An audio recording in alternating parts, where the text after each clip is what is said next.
L'interview de Karl Delplanque. Bonjour, c'est Olivier Quint. 3 minutes inside. 14e, le FC Nantes. Est-ce que ça reflète la saison des jaunes et verts?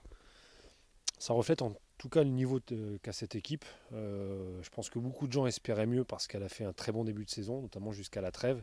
Et puis comme un peu comme la saison dernière, elle s'est écroulée.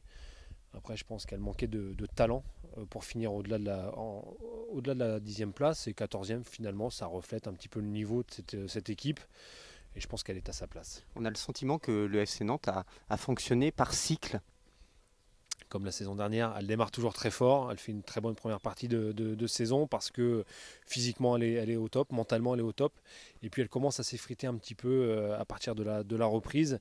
Et là où on a besoin de talent, de joueurs qui peuvent faire la différence, ces joueurs ils manquent, et donc sur la durée elle s'essouffle. Ce sont autour des individualités les manques du FC Nantes alors?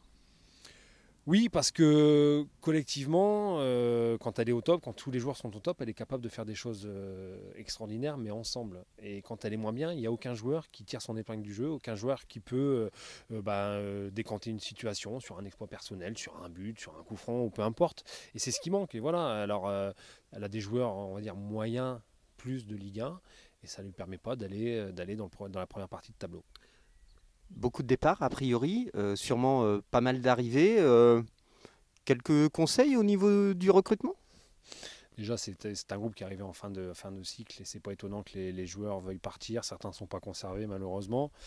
Après, il ne faut pas se tromper, il ne faut pas faire n'importe quoi. Je crois que le président Kita veut recruter 8 à 9 joueurs. Ça fait beaucoup parce qu'il va falloir retravailler les automatismes.